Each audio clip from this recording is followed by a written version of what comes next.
Então, antes de iniciarmos a leitura do texto, eu vou recapitular algumas informações importantes aqui dentro do contexto onde nós encontramos no Evangelho de Mateus. Este é um evangelho, irmãos, como eu já tenho explicado já há bastante tempo, onde Mateus ele não tem uma preocupação rigidamente cronológica em trazer os seus relatos aqui no evangelho. A preocupação de Mateus é muito mais lógica. Ele estrutura o evangelho dele em cima dos 5 grandes sermões de Jesus. São 5 grandes porções de ensino, de pregações, de sermões que Jesus realizou antes da sua morte e ressurreição. Então, o primeiro discurso nós vamos encontrar lá no Sermão da Montanha, aquela famosa pregação de Jesus, lá no capítulo 5. O segundo discurso nós vamos encontrar no capítulo 10, onde Cristo chama aqueles 12 homens, os 12 apóstolos, e prepara eles para uma pequena missão. Depois, o terceiro discurso nós vamos encontrar no capítulo 13, são as famosas parábolas do reino. E o quarto discurso é esse que estamos no momento, no capítulo 18, onde Cristo aqui está ensinando como devem viver na prática os herdeiros do reino. O quinto discurso nós vamos encontrar depois lá nos capítulos 24 e 25. Então, Mateus ele coloca aqui como esqueleto do seu evangelho esses 5 discursos e intercala ele com narrativas acerca da vida de Jesus, dos seus muitos milagres, informações acerca do seu nascimento, enfim. Nas últimas 2 semanas, nós analisamos aqui um ensino de Jesus sobre como os discípulos do Messias devem tratar como irmãos que tropeçaram, como lidar com pessoas de dentro da comunidade da fé, mas que pecaram, ou que apresentam um testemunho de vida prático que não é condizente com a fé que um dia eles confessaram. Nos versículos 15 a 17, aqui do capítulo 18, Cristo ele instrui sobre os passos que devemos dar com o objetivo de restaurar esse irmão que se desgarrou, que se extraviou, que pecou ou que hoje tem tido um testemunho que não condiz com aqueles que confessam a sua fé em Cristo. Então Jesus disse que primeiramente, ali no verso 15, há necessidade de uma repreensão particular, ou seja, há sobre cada membro da comunidade da fé, sobre cada um de nós, uma responsabilidade particular, individual, de ao ter conhecimento sobre um irmão que abandonou o caminho da fé, que tem abandonado este caminho, ou que tem demonstrado um testemunho que não condiz com alguém que segue a Cristo, cada um de nós temos a obrigação particular de exortar este irmão, de maneira privada, de chamar ele, conversar e dizer biblicamente, irmão, o que você tem feito não é bíblico, você precisa retornar ao caminho da fé. Você precisa chamar o seu irmão de maneira particular ao arrependimento. Caso, mesmo diante desta repreensão particular, não houver arrependimento da parte deste que se desviou, Cristo ordena que a gente tome um segundo passo. Qual é esse passo? Nós devemos chamar uma ou 2 outras pessoas para que juntos essa primeira repreensão, aquela repreensão inicial, possa ser feita novamente, na presença de mais pessoas que vão também falar com esse irmão. E aí, se mesmo diante das testemunhas ainda não houver arrependimento, Cristo então orienta o passo do versículo 17, a necessidade de trazer o que está acontecendo ao conhecimento de toda a igreja, de toda a congregação, para que toda a comunidade, todos os membros dessa igreja possam juntos realizar essa repreensão e também juntos orar pela restauração deste irmão. E aí, se mesmo diante de todo esse esforço não houver arrependimento, aquela pessoa continuar obstinada naquela prática ou no estar separado do corpo, se não houver arrependimento diante disso, Cristo diz, considere-o então como gentil ou publicano. Faça dessa pessoa para vocês como alguém de fora, alguém que não faz parte mais da comunidade da fé. Porque essa é uma pessoa que um dia confessou seguir a Cristo diante de todos os custos que o discipulado envolve, porém agora, com a sua recusa a obedecer, ela demonstra que não deseja mais seguir aquele caminho determinado pelo Senhor na sua palavra. A exclusão aqui dessa pessoa é o último e duro recurso que deve ser dado visando sempre a restauração dessa pessoa que tropeçou. O objetivo é que ela, fora da comunidade da fé, longe, vivendo no mundo, sem a comunhão, ela perceba o erro, ela possa cair em si e desejar retornar, se arrepender e voltar ao caminho da obediência. E aí então, Cristo ensina que Deus, ele entrega por meio dele mesmo, concede autoridade para que a igreja siga esses passos que visam sempre a restauração da pessoa que se extraviou, mas que também tem como objetivo conservar o bom testemunho e a pureza da igreja, uma igreja que carrega o nome de Cristo neste mundo. E é diante deste contexto, irmãos, de lidar com irmãos que pecaram, que estão em práticas que fazem com que eles percam a sua identificação com Cristo, é diante da necessidade da repreensão e diante da possibilidade que existe, que nós devemos sempre almejar, do arrependimento e da restauração, que surge agora uma pergunta extremamente legítima. Um texto que para nós aqui será como uma introdução para a parábola que nós veremos na próxima semana. Então vejamos o que diz o texto bíblico de Mateus 18, versos 21 e 22. Diz assim o texto: Então Pedro, aproximando-se, perguntou a Jesus: Senhor, até quantas vezes meu irmão pecará contra mim, que eu lhe perdoe? Até 7 vezes? Jesus respondeu: Não digo a você que perdoe até 7 vezes, mas até 70 vezes 7.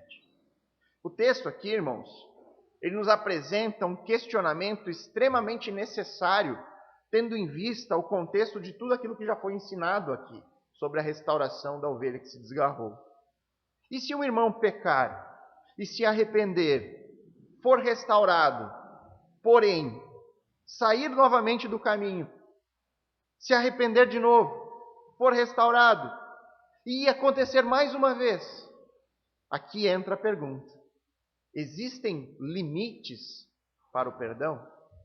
Então o verso 21 diz ali, que Pedro se aproximou de Jesus e perguntou: Senhor, até quantas vezes meu irmão pecará contra mim, que eu lhe perdoe? Até 7 vezes? O versículo 21, você pode reparar, que ele inicia com o advérbio então, que significa pouco depois.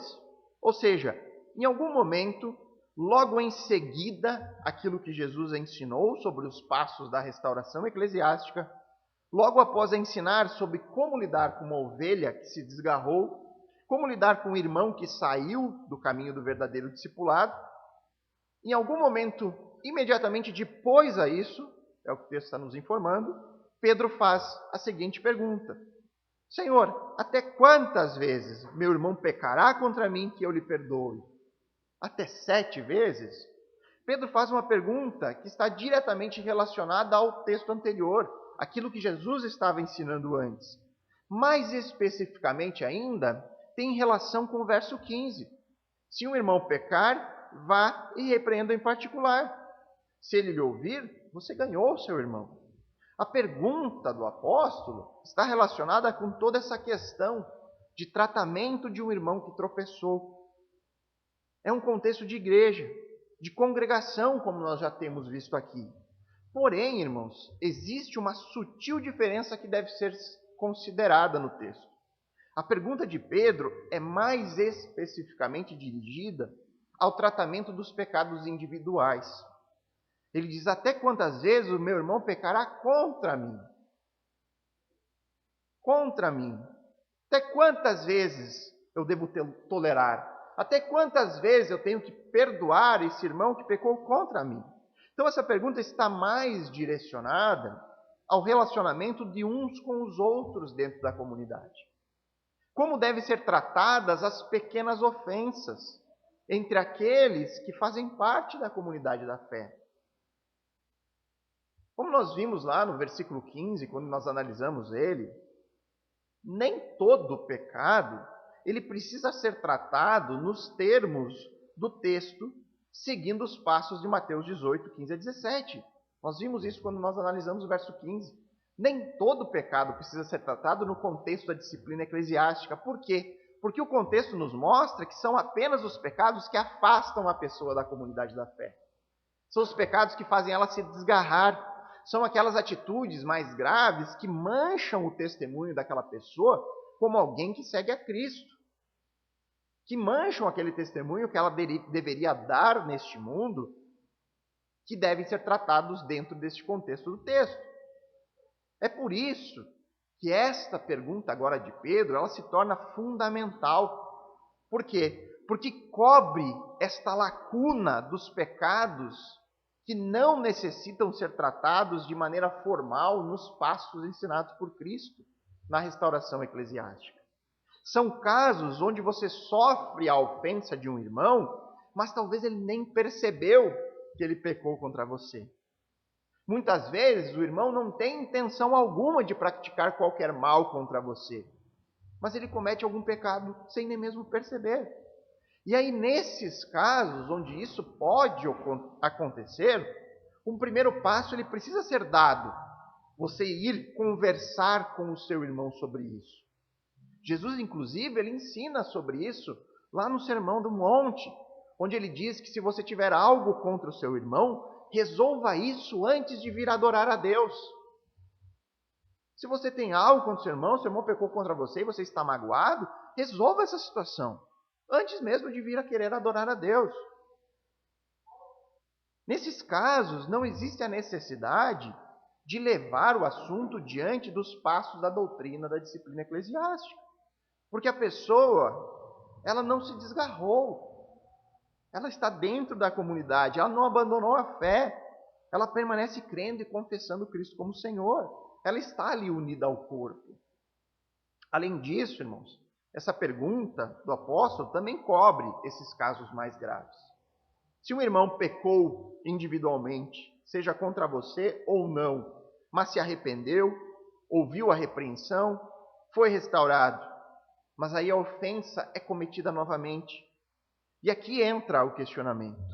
Em casos desse tipo, até quantas vezes esse processo de repreensão, arrependimento e perdão, restauração, ele deve ser feito?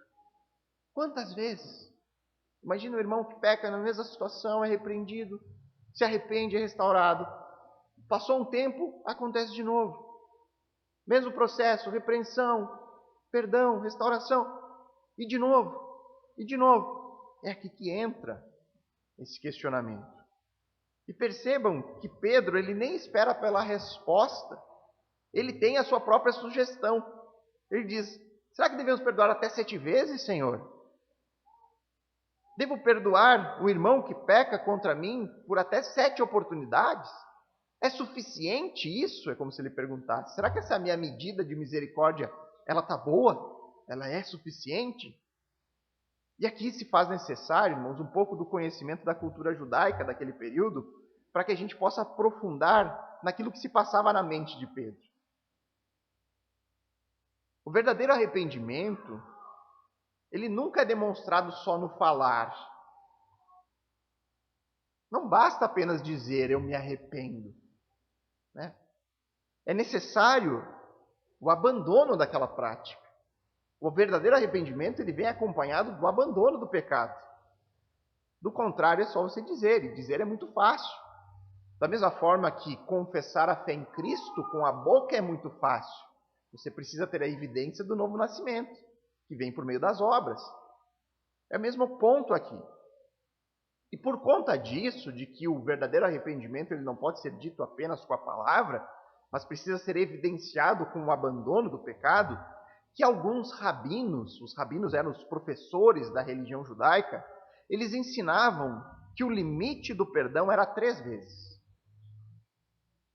Esse era o limite. Na 4ª ofensa cometida, o judeu, ele não deveria mais perdoar aquela pessoa. Eles tinham um limite de 3 oportunidades. Essa era a regra compartilhada pelo povo judeu daquele período. E como sabemos disso? Porque existem escritos rabínicos do 1º século que pregam sobre isso, e existem até mesmo os estudos judaicos atuais, de mestres judaicos hoje em dia, que continuam a pregar essa regra, de que o perdão ele deve ser ministrado em 3 oportunidades. Na 4ª, não deve mais haver o perdão. E sabendo disso, é possível você tentar imaginar aquilo que passava na mente de Pedro, quando ele deu a sua sugestão sobre o perdão ser concedido não apenas em 3 oportunidades, como era tradicionalmente pregado. Então, como Jesus já estava ensinando aqui neste momento, desde o início do capítulo 18, sobre como devem viver na prática os herdeiros do reino, e aí ele iniciou este ensino por conta da atitude orgulhosa daquele grupo, os 12 estavam lá discutindo quem seria o maior no reino, quem ocuparia as melhores posições.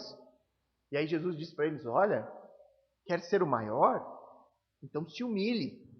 É necessário humildade. E Pedro aqui possivelmente faz a sua sugestão tentando demonstrar a sua própria humildade. É como se ele dissesse, olha como eu aprendi já o que você me ensinou, Senhor. Os líderes da religião judaica dizem que é 3. Mas eu aqui estou dobrando este limite. Na verdade, estou mais do que dobrando. Ao invés de 3, eu, Pedro, estou disposto a perdoar até 7 vezes o meu irmão. Olha como eu sou um homem humilde, Senhor. Pedro certamente achou a sua proposta generosa. Mas isso até ouvir a resposta de Jesus. Mas antes de nós analisarmos a resposta dada por Cristo, eu preciso apenas pontuar algumas coisas sobre o assunto perdão. Uma ressalva, ela é importante aqui, irmãos.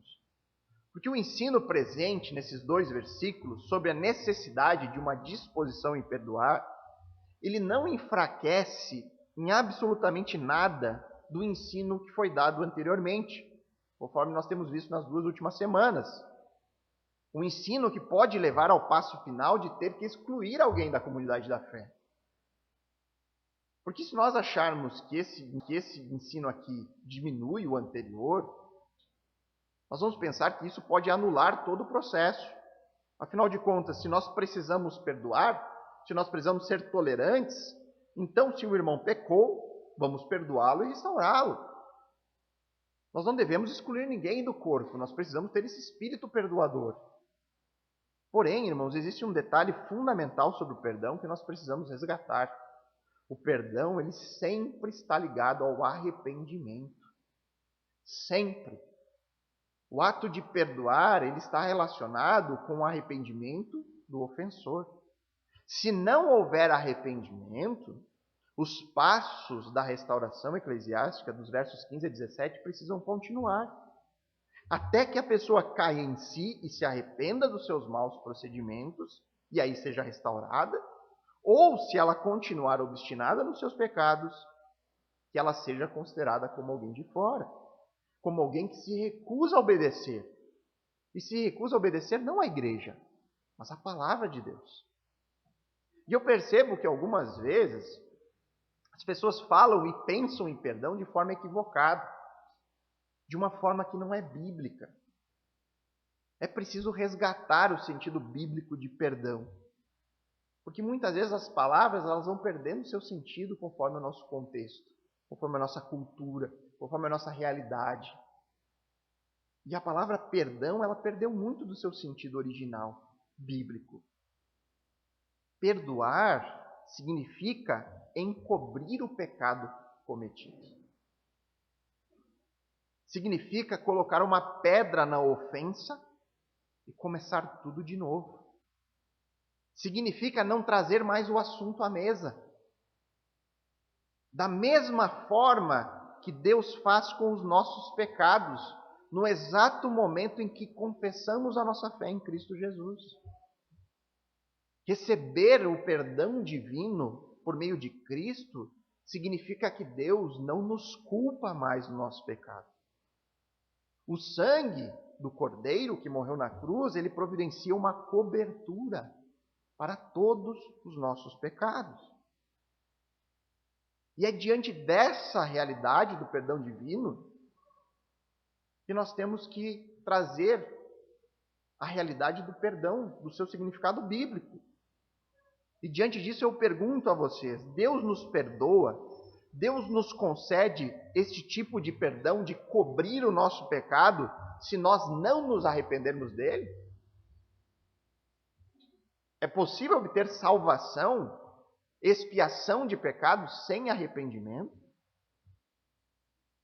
Deus nos perdoa se nós não confiarmos que a nossa única forma de salvação é através do sacrifício expiatório e substitutivo que Jesus realizou na cruz por nós? Não. Olhando para o perdão sob a perspectiva do perdão divino, nos termos ensinados na palavra de Deus, será que o perdão que nós ministramos uns aos outros deve ser irrestrito, ao contrário daquele que Deus nos concede? No sentido de, independentemente de qualquer tipo de arrependimento do ofensor, eu vou perdoá-lo. Será que eu devo perdoar uma pessoa que pecou, mas que não reconhece o seu pecado e não se arrepende dele? E aqui vai o exemplo mais claro dentro do contexto. No caso dos passos de restauração que nós vimos aqui. É dito que nós temos que restaurar a comunhão àquele que não se arrependeu? Não. O Senhor diz, trate-o como alguém de fora. Trate como alguém que não faz parte da comunidade. Se houvesse o perdão, ele seria restaurado. E talvez isso possa chocar alguns. Mas quando nós olhamos para o perdão bíblico, fica muito claro que nós não devemos liberar perdão para alguém que peca, é repreendido de forma amorosa e bíblica, porém não se arrepende do seu pecado. E por que nós não devemos perdoar? Porque se você colocar uma pedra nisso, se você simplesmente esquecer o assunto e encobrir o pecado dessa pessoa, ela jamais terá a oportunidade de ser corrigida. Ela jamais terá a oportunidade de trilhar o caminho da obediência. O pecado nunca será tratado. Nós estaríamos, ao liberar perdão, ao esquecer o assunto, a encobrir o pecado, nós estaríamos, na verdade, avalizando aquele procedimento, aquela maneira destrutiva de viver, sem considerar a Deus, sem se humilhar, sem reconhecer as suas falhas. E nós, consequentemente, estaremos empurrando ela para a morte eterna.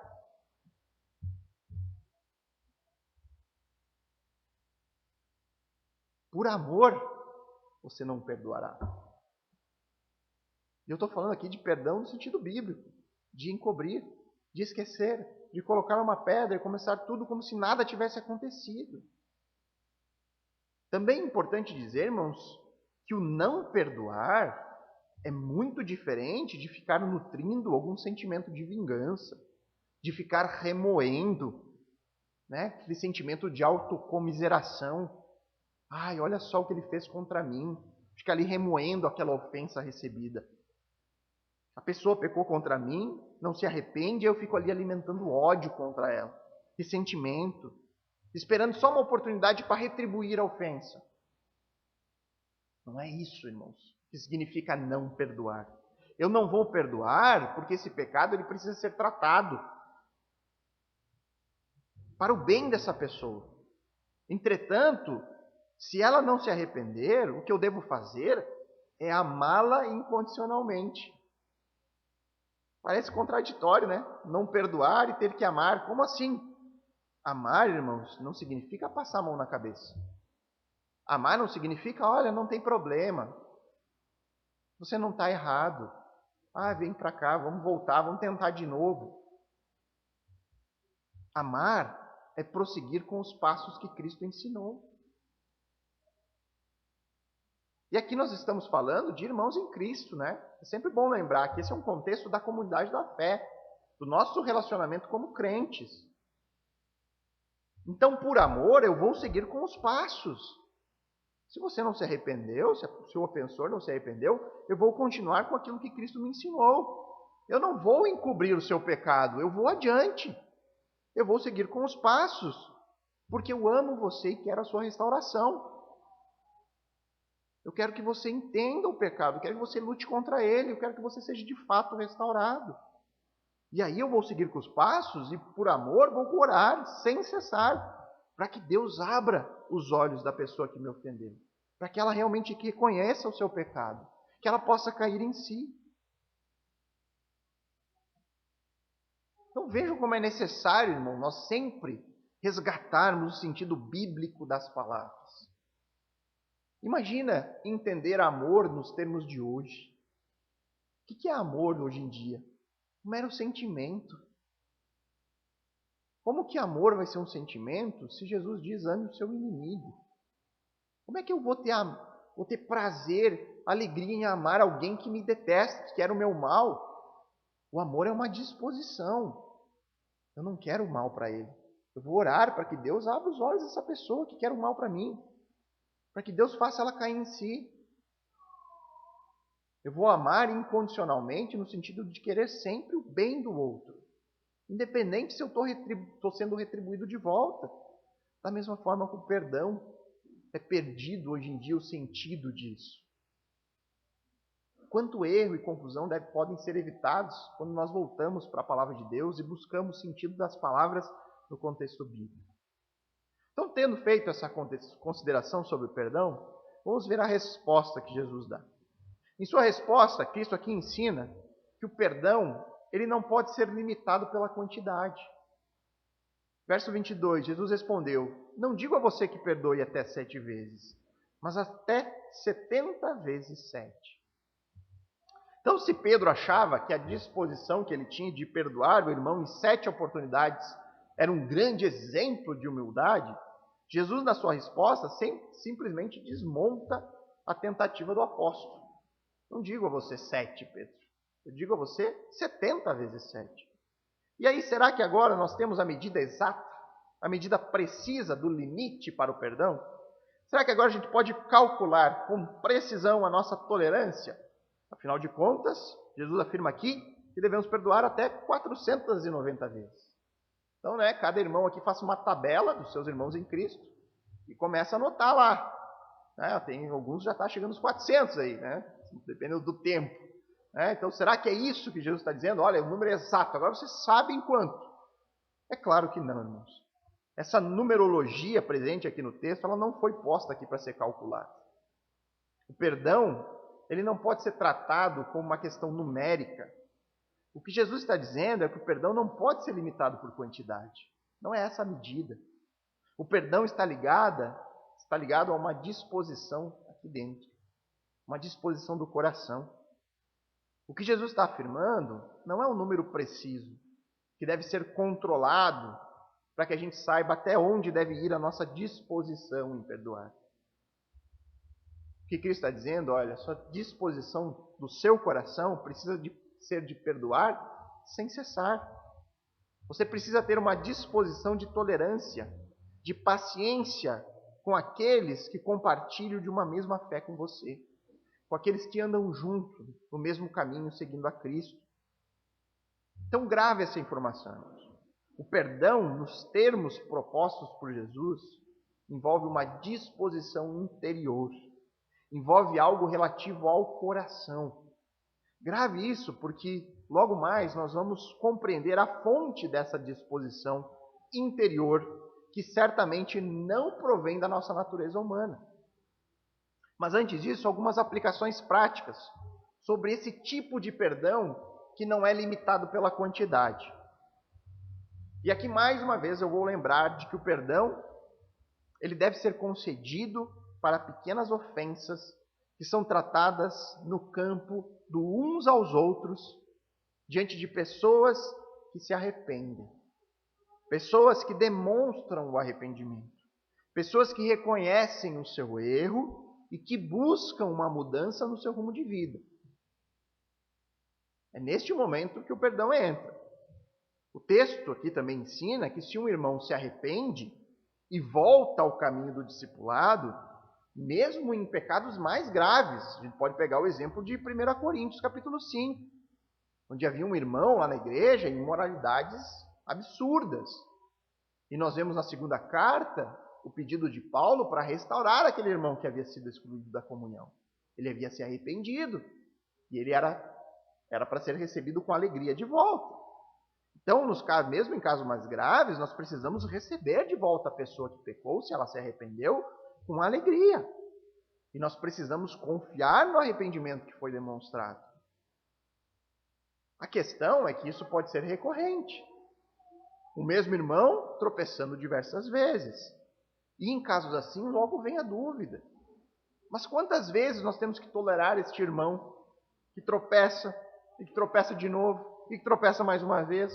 Quantas vezes temos que tolerar a recorrência em determinados erros, em determinados desvios, em determinados pecados? Sejam elas pequenas ofensas, ou sejam casos mais graves tratados dentro da disciplina eclesiástica. O ensino prático de Cristo é que a medida do perdão nunca é quantidade.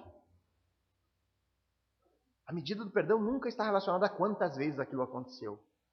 Mas ela é relacionada a uma disposição em se arrepender e as evidências que são demonstradas desse arrependimento. Será necessário um julgamento da conduta dessa pessoa, que deve condizer com a sua palavra, com a sua declaração, com a sua confissão de arrependimento. O que nós não podemos fazer é duvidar de uma pessoa que se arrepende e que volta para o caminho demonstrando evidências desse arrependimento. E aí não importa quantas vezes aquilo aconteceu, você não pode julgar a pessoa pensando, não, mas não é possível que ela mais uma vez está se arrependendo e está voltando. Deus diz, não tem limite para isso. Você precisa analisar a palavra, a confissão de arrependimento e a evidência disso. E aí nós devemos estar sempre dispostos a perdoar e restaurar, mesmo que ela seja recorrente em algum erro. Então nós temos aqui uma linha que é muito, mas muito tênue. É muito difícil fazer esse tipo de julgamento. E é por isso que nós nunca devemos julgar intenções, mas sempre julgar as evidências. E aqui demonstra a importância do verso 19 que nós vimos na semana passada. É extremamente importante nós sabermos que Deus nos dará tudo aquilo que pedirmos dentro deste contexto.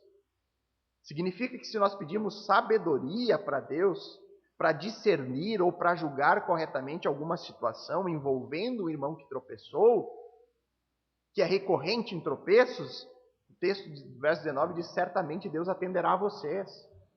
Certamente Deus vai dar essa sabedoria que vocês precisam. Certamente Deus vai estar junto com vocês durante esse processo. É claro, irmãos, que em um contexto de disciplina eclesiástica, onde pecados mais graves estão sendo tratados, a recorrência em determinadas práticas, eles precisam ser tratados de uma maneira muito mais séria. É necessário acompanhamento dessa pessoa, por um longo tempo, muitas vezes. É necessário discipulado. É necessário tempo para tratar, tempo para poder julgar as evidências externas deste arrependimento confessado. Mas essas evidências precisam ser analisadas. E com muito cuidado. E sempre buscando a ajuda de Deus em oração. Então, quando nós analisamos isso dentro do contexto das pequenas ofensas, aí saindo um pouco da disciplina eclesiástica dos versos 15 a 17, esses pecados que nós cometemos uns aos outros, a nossa disposição em perdoar os nossos irmãos aqui dentro, ela jamais pode ser limitada pela frequência ou quantidade. E este é o momento onde nós trazemos de volta aquela informação que eu disse que é necessário gravar. O perdão, nos termos propostos por Jesus, envolve uma disposição interior, envolve algo relativo ao coração. E é isso que nós veremos agora. Cultivar o hábito perdoador, estar sempre disposto a perdoar, sem limitar o perdão pela quantidade ou frequência, envolve uma disposição que parte da humildade de alguém que foi muito mais perdoado. E é isso que Cristo vai expandir na parábola que nós veremos na semana que vem. Da onde nasce essa disposição dentro da comunidade da fé de perdoar sem limites? Provém da parte de alguém que foi muito mais perdoado. Perceba que todo o ensino de Cristo aqui no capítulo 18, ele segue uma linha extremamente bem construída e precisa. Vamos pensar um pouco sobre essa disposição ao perdão proposta por Cristo. Porque se nós olharmos isso com sinceridade, nós vamos admitir que a proposta que Pedro deu de perdoar até 7 vezes é uma proposta já bem acima da nossa capacidade natural de tolerar pessoas que nos ofendem. já é bem acima da nossa capacidade natural de tolerar pessoas que pecam contra nós. 7 vezes. Já está bem acima do que normalmente nós toleramos. Humanamente falando, e aqui você pode olhar para a vida na prática. Olhe para a vida e você vai perceber isso. O que nós vamos concluir é que as pessoas, elas não têm uma disposição para o perdão. Muito pelo contrário. Perdoar alguém é algo que normalmente exige esforço. Muitas vezes é um processo extremamente doloroso. Onde mesmo diante de arrependimento da parte do ofensor, nós muitas vezes não conseguimos deixar para trás a mágoa ou o sentimento contra aquele que nos ofendeu e deixar para trás. E por qual motivo perdoar é algo tão difícil para nós seres humanos? Por conta do sentimento que está sendo tratado por Jesus desde o início desse discurso, o orgulho. Lembram lá do primeiro versículo do capítulo 18? Qual a pergunta que os discípulos vieram fazer ao Messias? Senhor, quem é o maior no reino dos céus? Discutindo entre eles quem seriam os chefes do reino. Quem mandaria um nos outros? E diante disso, o que Jesus disse para eles? Aquele que tiver uma atitude de humilde neste mundo, quem tiver humildade aqui neste mundo, este vai ser o maior no reino dos céus. Se o orgulho, Jesus diz na sequência, lhe faz tropeçar, corte-o e jogue fora. Tenha uma atitude radical contra esse sentimento. Entre os moradores do reino, entre aqueles que habitarão com o Messias eternamente, não haverá um único espírito orgulhoso. Isso Jesus já afirmou lá em Mateus 5,3, onde disse, bem-aventurados os humildes de espírito, porque deles é o reino dos céus. É deles, dos humildes, não dos orgulhosos. Na comunidade da fé não existe lugar para o orgulho. O orgulho, na verdade, é o maior obstáculo da fé. O orgulho que nos impede de reconhecer que somos pecadores. O orgulho nos impede de crer que nós precisamos de um Salvador, que nós não somos capazes por nós mesmos. Da mesma forma que este mesmo orgulho nos impede de perdoar aquele que nos ofendeu. Porque o orgulho nos faz acreditar que nós somos melhores do que os outros. Nos faz acreditar que nós temos o nosso direito de recusar dar o perdão, mesmo para aquela pessoa que disse que se arrependeu. O orgulho nos faz acreditar que nós temos direito de classificar quais ofensas nós teremos misericórdia e quais nós não teremos. Nos faz acreditar que nós podemos fazer coisas do tipo, olha o tamanho dessa ofensa que ele fez contra mim. Eu jamais conseguirei perdoar esse tipo de coisa. Não me importa se ele se arrependeu. Eu não perdoo. Essa é uma atitude humana, natural, vinda de um coração orgulhoso e não regenerado. Em qual momento isso muda? Em qual momento passamos de orgulhosos, defensores do nosso próprio direito, e passamos para pessoas com uma disposição ao perdão que não é limitado pela quantidade? Isso vai ocorrer quando nós entendermos que já fomos muito mais perdoados do que um dia eu mesmo serei capaz de perdoar. A disposição ao perdão parte de um coração que reconhece o tamanho do perdão que ele mesmo recebeu da parte de Deus, que reconhece a sua própria multidão de ofensas contra um Criador que é santo e que reconheceu a imensa misericórdia que ele mesmo recebeu na sua salvação. Já citei uma das bem-aventuranças do Sermão do Monte, agora eu vou recordar outra parte do ensino de Jesus naquela oportunidade, lá em Mateus 6,12, onde Jesus está ali ensinando sobre oração. E aí ele nos concede, aos seus discípulos, um modelo de oração, a famosa oração do Pai Nosso. E aí, em determinado momento da oração, ele diz, continue orando assim e diga, e perdoa-nos as nossas dívidas, assim como nós também perdoamos os nossos devedores. E aí depois, nos versos 14 e 15, Jesus acrescenta: porque se perdoarmos aos outros a ofensa deles, também o Pai de vocês que está no céu perdoará vocês. Se, porém, não perdoares aos outros a ofensa deles, também o Pai de vocês não perdoará as ofensas de vocês. E aí, segundo esses versículos, pode parecer que Jesus está dizendo que o perdão que nós executamos para com os outros, esse perdão é parte condicional do perdão que Deus nos dá. Parece que é uma condição, né? Se você perdoar o seu irmão, Deus vai lhe perdoar. Se você não perdoar, ele não te perdoa. Parece que é uma condicional. O problema é se isso fosse uma condicional, então nós teríamos uma contradição bíblica ao dizer que a salvação não vem unicamente pela fé, mas ela é condicionada a um perdão mútuo. O que Jesus está dizendo aqui não é isso. Não é um acréscimo condicional ao perdão dado por Deus. Ele está dizendo aqui que existem duas atitudes fundamentais que vão demonstrar um verdadeiro arrependimento. Lembrando que não adianta falar com a boca, eu me arrependo. É isso que Jesus está dizendo e precisa ser evidenciado. Então a primeira atitude, de acordo com a oração, é o nosso reconhecimento diário da necessidade do perdão de Deus. Perdoa-nos, Senhor, a nossa dívida. Perdoa, Senhor, os nossos pecados.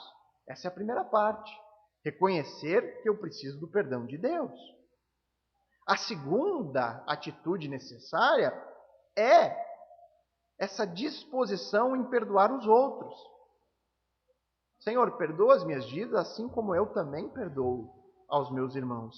Ou seja, sem isso, irmãos, sem uma disposição prática ao perdão, uma confissão verbal de arrependimento, ela não é válida.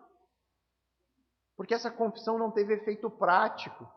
Eu peço o perdão de Deus, mas eu não perdoo os outros. Eu me arrependo e peço perdão a Deus, mas eu não perdoo aquele que se arrepende e pede perdão a mim. Ou seja, é uma confissão de fé diante de Deus que não tem efeito prático e, portanto, não é verdadeira. É da boca para fora.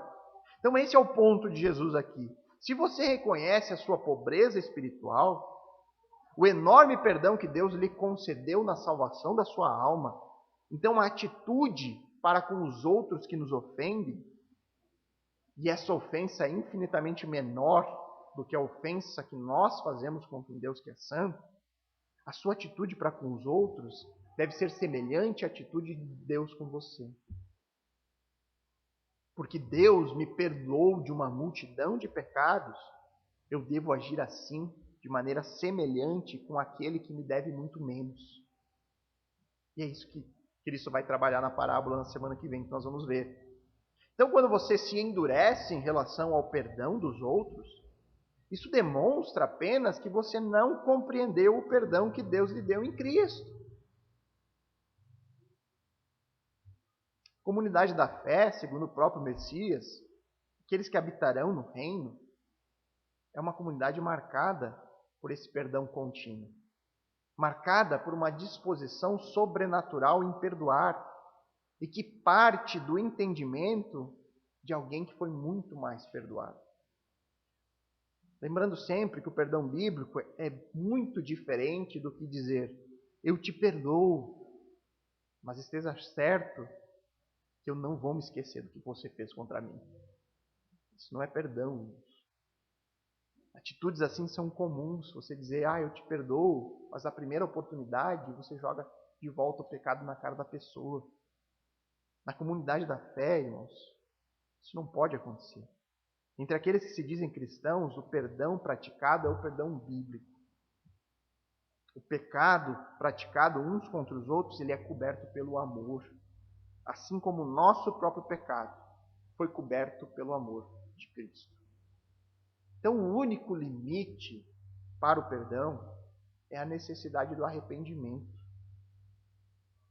Passado por esse obstáculo, dentro da comunidade da fé, dentro do meio cristão, dentro de uma igreja local, sempre que houver arrependimento, o perdão deve ser cultivado sem impor limites. E isso porque, se não for assim, irmãos, se nós não tivermos essa disposição perdoadora, o próprio congregar entre nós vai ser impraticável. vai ser impraticável se nós não tivermos essa disposição. Por quê? Porque somos um grupo de pecadores reunidos. Em algum momento nós vamos decepcionar uns aos outros. Em algum momento, pequenos pecados, pequenas ofensas serão praticadas entre todos nós. Só que em Cristo nós podemos crer que até mesmo isso, esses pequenos pecados praticados na comunidade, têm um propósito bom, perfeito e agradável. Por quê? Porque Deus está exercitando uma característica que é fundamental do seu povo. Deus está trabalhando a humildade. Deus está tratando o nosso orgulho uns com os outros, ao tolerar as ofensas, ao repreender quando necessário. Deus está tratando o nosso coração. O que nós devemos ter, irmãos, para não sairmos desse processo e não nos desviarmos disso por conta dessas pequenas ofensas, pequenos pecados, é ter total clareza e discernimento sobre qual motivo nos une aqui nesse lugar.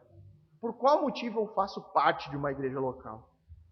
Será que eu quero estar na igreja porque eu desejo ser bajulado?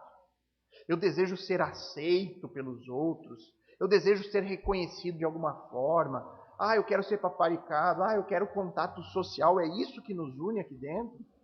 Eu congrego, irmãos, e essa é a clareza que nós devemos ter, porque eu compartilho da mesma fé e da mesma esperança que essas pessoas. É isso que nos une aqui.